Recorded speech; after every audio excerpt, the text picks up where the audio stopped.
So I just saw Doctor Strange and the Multiverse of Madness, and I thought it was pretty fucking good. Now, before I get into this, I wanted to briefly mention that if you were on the internet at all during this week, there was a very high chance this movie was spoiled to you, and I'm not sure why this keeps on happening. It happened with Spider-Man: No Way Home, and it also happened with Eternals. Although I'm pretty sure no one gave too much of a shit about Eternals. It's a bit annoying to go on YouTube, watch a YouTuber, and all of a sudden on your recommendations you see a thumbnail of something that's in the movie. It gets prematurely leaked, and you sort of lose that suspension of mystery and surprise. And I wish that didn't happen, but it is what it is.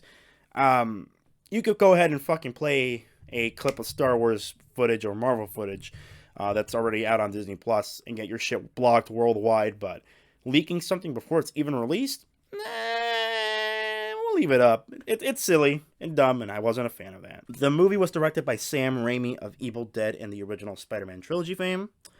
The score was done by Danny Elfman, and yeah, it's a great movie. The movie focuses on Doctor Strange helping out a teenager by the name of America Chavez, who is a interestingly well-hated character in the Marvel Comics universe. Her character is a bit out there for some people, and yeah, from what I read and what I've seen, totally different character. Although I feel like her character is much more toned down in terms of how she acts, and it's sort of given a bit of a character, I want to say replacement, but a character adjustment. So that was pretty cool.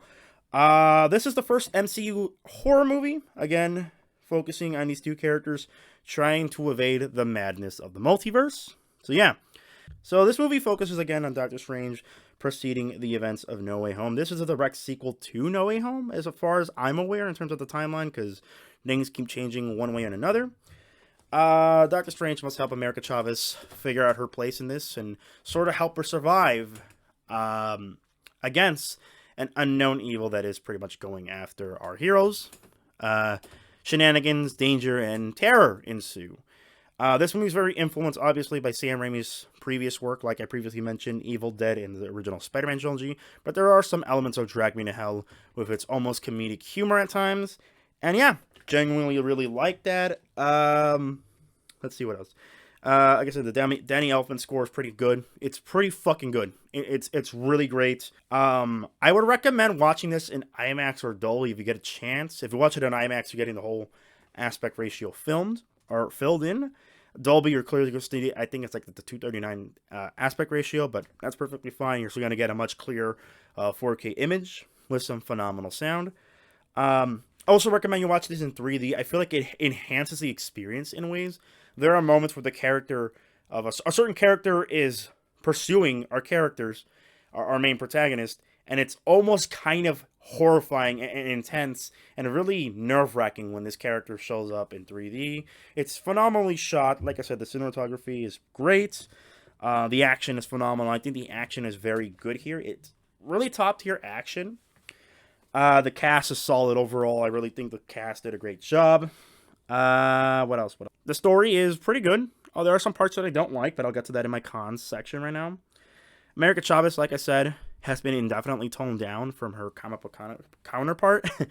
And I feel she's much more tolerable, and she's not as in your face about who she is and what she is. The movie's quite short. The movie kind of moves quite rapidly. I guess it serves in the purpose, because apparently this movie was originally like 2.5 hours long. They cut down about 30 minutes of footage to kind of trim it down to 2 hours to make it much more compact, much more direct to the point, because I felt like that was an issue with No Way Home. That movie sort of lingers for a little bit, but this movie doesn't. This movie actually focuses on what it needs to, but I wish it could have focused on certain elements a little bit more. But yeah, the ending is sort of abrupt. I like the ending, but I don't like how abrupt everything sort of just kind of wraps up in a matter of seconds. Like I said, I wish the movie was a little bit longer. At times, the movie could be very confusing. I feel this is an issue with certain things. Certain things kind of flew over my head. Like, for instance, a certain character does something, the certain character comes to a realization, and I was not aware this character is from the beginning and at the end. I'll get to that in the spoiler section, the things I didn't really like. But overall, yeah, I didn't like that. I think that at times it can be confusing. And the final thing I didn't like was Doctor Strange. He's kind of still an idiot, albeit he's an idiot with some good morals in this movie. He does really good things, but he also does very stupid things in this movie. I'll get to that in the spoilers when I do. So yeah, wasn't a fan of things that he does. So overall, I think Doctor Strange Multiverse of Madness is a phenomenal... It's a good step in the right direction, I think, with recent MCU projects. It's been very much all over the place. I'm not very invested in a lot of things that are happening with this phase. So hopefully that this movie encourages Disney to give the filmmakers a chance to direct a movie in their vision rather than a corporate vision. Not to say that this movie isn't corporatized, because you could clearly tell where it is, but where it isn't, it's great. It's great to see a Sam Raimi directed movie in the MCU, and I think that's what the MCU needs. So moving forward, I hope Disney follows up on that. And yeah, overall, it's a solid movie, man. It's just those very few things that I think the movie does are pretty stupid, but other than that, yeah, it's a solid 8 out of 10. I think 8 out of 10 is fair enough.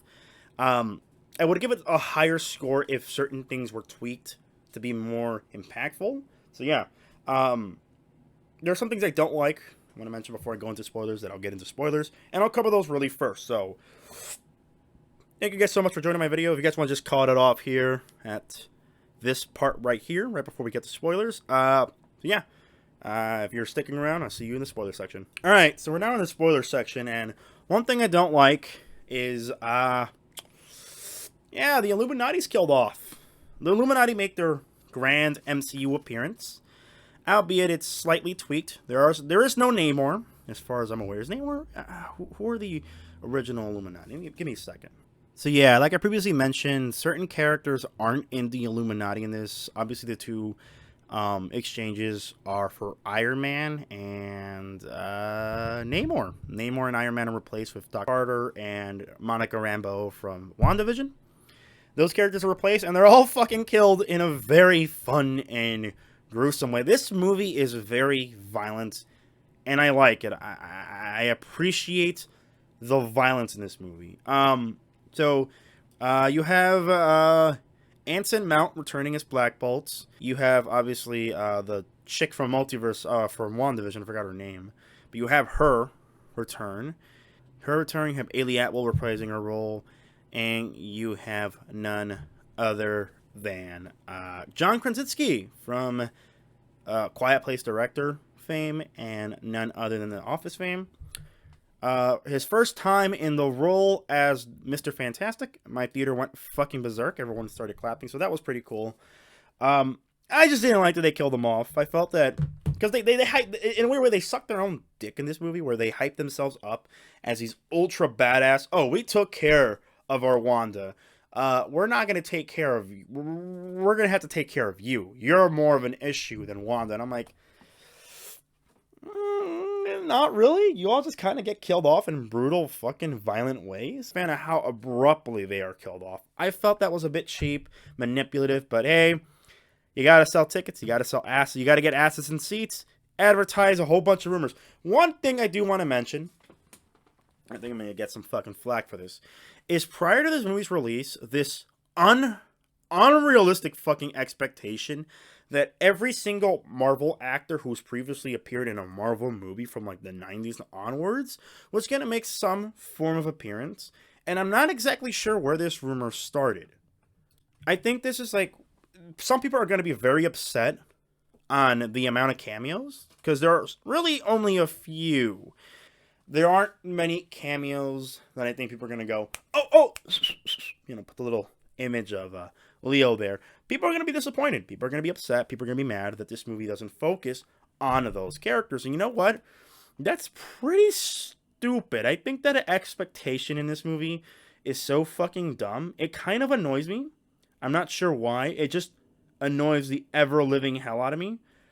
Yeah, I'm not a big fan of these characters getting killed off, but they did it in a Sam Raimi way, so I enjoyed that.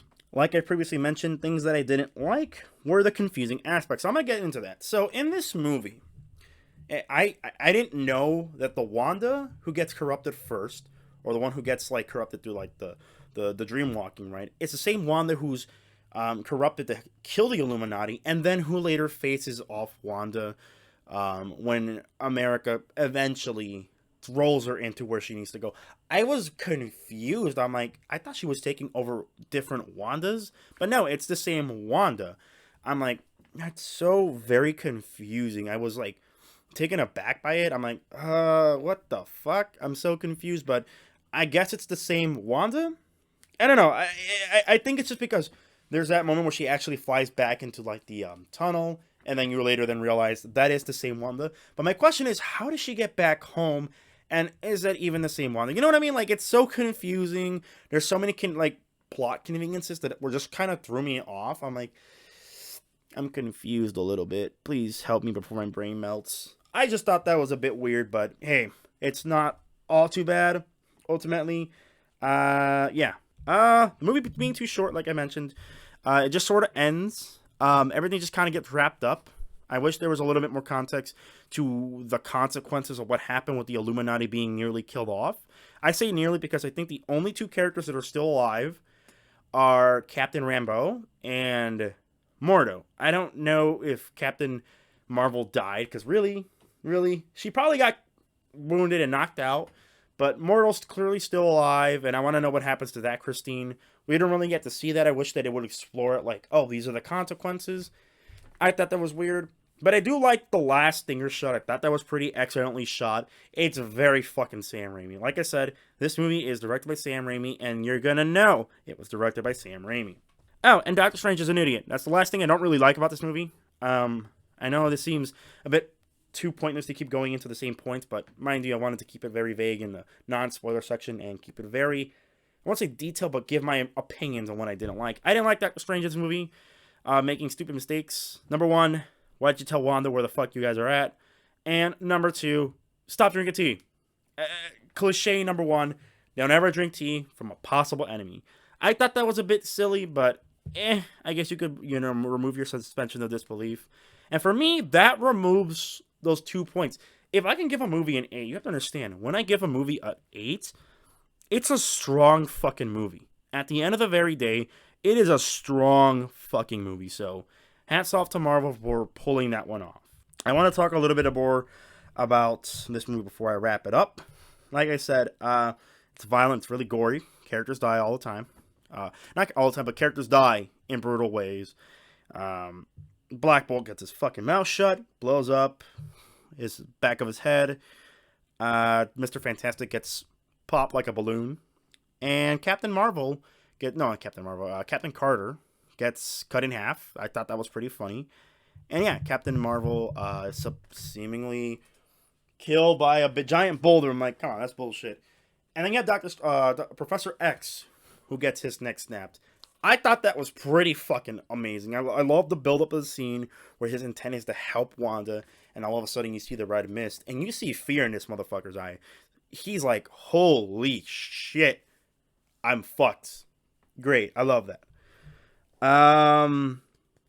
What else? The ending was pretty cool. I like the fact that he took over his Defender's dead corpse. Ultimately, basically him using the Darkhold. He uses a Darkhold, essentially allowing him to manipulate and use certain forbidden magic. Obviously, it comes with a toll. That toll being the fact that it has a negative consequence. It gives you a third eye. And yeah, I thought that was pretty cool. I thought that inclusion was awesome. The ending sequence was really great, especially the emotional impact. Elizabeth Olsen, just give her a fucking Emmy, dude. Give her an Oscar. She did a great job in this movie. I think her performance was the most elevated in this movie because she's had material to work with. Like, you have her in Infinity War, rather. Sorry. You have her in WandaVision, and now you have her in here. You have her built up to this character that knows nothing but sorrow, and I just gotta fucking love that scene. That was pretty awesome. I thought it was well explored. But yeah, that's great. I hope they leave her off dead in a weird way where it's like she makes the ultimate sacrifice. That's pretty cool. I like that. That was awesome. The score. Oh, the score. Yo, this fucking score. The thing is, Marvel scores are like very generic action movie. They're not as memorable. Even Guardians, like Guardians 1 and 2, they have phenomenal soundtracks, but they don't have great scores. I only really know the Guardian score, which is the main theme, and that's all I really know. The only movie I feel that had a great score was Infinity War as well. I think Infinity War and this movie have really good MCU scores. Like, that's the thing. This movie is directed by someone who knows how to make a film, rather than someone who's kind of being held back on a leash by corporate executives. Like, just, great movie. Great movie. Yeah, man. I don't want to go too much in depth into it because I feel like you just have to see it. Watch it in 3D. Like I previously mentioned, I feel like the 3D really enhances the experience. So go ahead and check that out in 3D. Around for a review of Republic Commando coming sometime in the next couple of weeks because I've been kind of busy. So as always, you guys, thank you guys so much for sticking around. Love you guys. If you guys can go ahead and subscribe and leave a like, that'll mean a lot to me. Love yourself, and I'll see you guys in the next one.